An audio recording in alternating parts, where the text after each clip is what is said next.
Gregetan, mafia oksigen bikin sesak rakyat, terbongkar jual tabung oksigen diisi nitrogen dan aneka zat berbahaya, tangkap.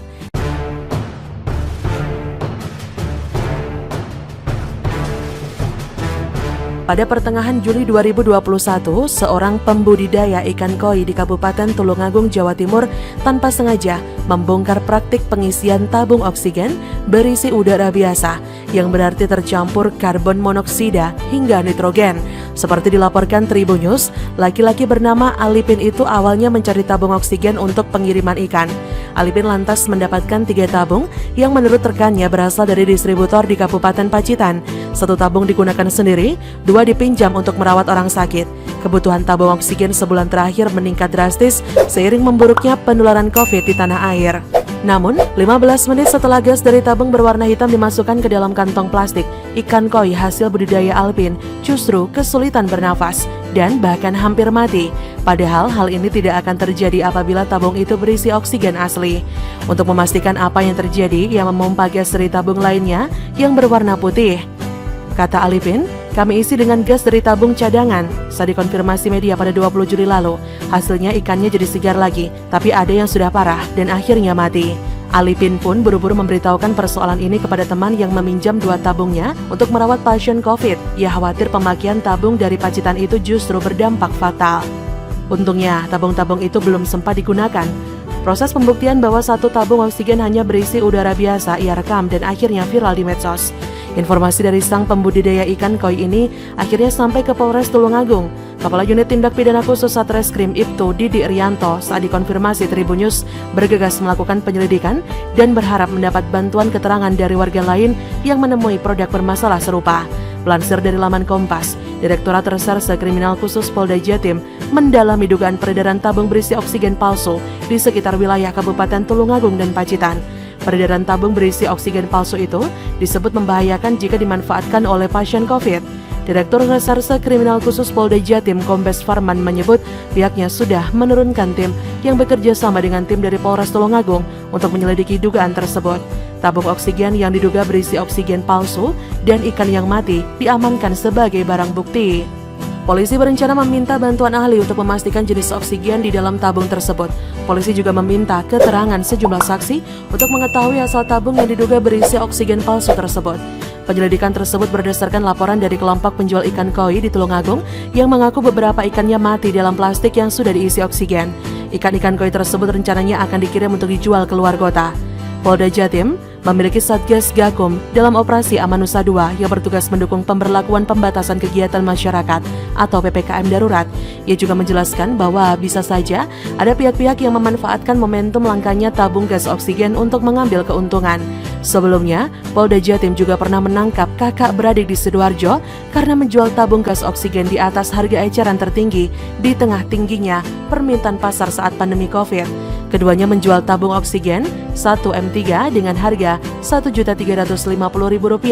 Padahal harga eceran tertinggi tabung oksigen 1 M3 sesuai dengan aturan pemerintah di kisaran Rp750.000 saja. Ya, harusnya kita perlu banyak bersyukur. Saya yakin semua sepakat dengan hal itu. Bersyukur ini paling sering disampaikan tapi tidak mudah dalam penerapan. Terkadang harus ada sesuatu yang tidak menyenangkan terlebih dahulu, barulah manusia bisa bersyukur. Seperti halnya ketika kita mendapat rezeki, entah berupa uang ataupun apapun, kita layaknya mengucapkan rasa syukur kita kepada Yang Maha Kuasa. Namun jangan mentang-mentang punya usaha distributor oksigen tapi malah dimanfaatkan untuk mencari keuntungan perut mereka sendiri di tengah masyarakat yang sedang sesak mencari oksigen. Memang oksigen yang kita hirup ini adalah gratis, tanpa harus menggunakan alat bantu tabung oksigen, yang mana mereka yang membutuhkan harus mengeluarkan biaya untuk mendapatkannya. Tapi oleh kalian-kalian yang pemikirannya licik, malah dipersulit, bahkan dipalsukan. Andai saja setiap orang harus membayar oksigen pada pemilik hidup ini, jika setiap orang membutuhkan oksigen 1 tabung setiap minggu, maka setiap minggu harus mengeluarkan biaya Rp750.000. Saya yakin ini adalah hitungan yang sangat minim. Sebab sejatinya setiap orang ada yang nafasnya hemat, ada yang boros. Mungkin mereka yang mancung hidungnya tagihan oksigennya lebih banyak karena lubang hidungnya lebih besar. Sementara bagi yang kurang mancung bisa lebih hemat oksigen. Haha, bagaimana menurut Anda?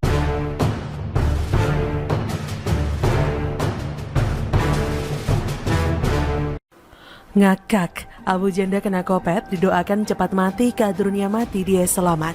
Ditulis oleh Manuel di siwar.com. Memang Tuhan ada di pihak Abu Janda, Tuhan ada di pihak anti kadrun. Sebandel-bandelnya Abu Janda, dia tetap diberikan kesempatan dan diberikan kelegaan oleh Tuhan. Senakal-nakalnya Abu Janda, kalau ngejek orang dan melawak di media sosial, dia disayang Tuhan. Ketika dia yang ada komorbid terkena kopet, banyak teman-temannya seperti Denny Siregar, Adi Armando, dan kami para penulis mendoakan orang ini agar cepat sembuh. Karena kami tahu bahwa Abu Janda ini ada penyakit penyerta yang sulit. Persen kesembuhan turun, kami sempat was-was. Namun di tengah kesulitan itu ada saja kadrun yang di Twitter dan Instagram Stories mendoakan agar dia cepat mati. Buset, ada saja hati yang jahat dan busuk seperti itu. Namun, di balik hati yang busuk, ternyata kadrunnya yang mati. Nasib baik ada di diri Abu Janda. Dari artikel ini penulis ingin memperlihatkan bagaimana orang-orang jahat ini memiliki hati yang busuk. Terkena kopet bukannya didoakan, malah dijadikan bahan untuk membuli orang. Abu Janda ini memang pembawaannya asyik dan santai, juga cenderung nakal. Apalagi kalau dia mulai mengejek kadrun, jiwa anak nakalnya keluar. Saya adalah salah satu orang yang kalau nonton dia bisa ngakak gak karuan dan gak berhenti video itu. Ngejek kadrun sambil joget-joget, gayanya itu loh, emang ngeselin. Gak heran juga sih, kadrun kepanasan dan kadrun kejang-kejang. Apalagi Rizik dan kawan-kawan FPI, apalagi Felix Xiao yang pernah encounter sama dia di TV On. Di acara Karni Ilyas, pasti panas banget sama dia. Ngejek HTI dan FPI dengan lepas adalah ciri khas Abu Janda. Sesangar-sangarnya saya nggak pernah berani loh sampai ngajak ribut HTI dan FPI. Mereka mainnya keroyokan sih. Ngeri kalau ketemu kadrun-kadrun macam gitu. Tapi tidak untuk Abu Janda. Abu Janda ini fokus mengajar kadrun dengan gayanya yang lucu, mengejek parah. Namun yang paling tidak terpikirkan adalah ketika Abu Janda sakit malah didoakan mati. Ini sudah busuk sekali motivasinya.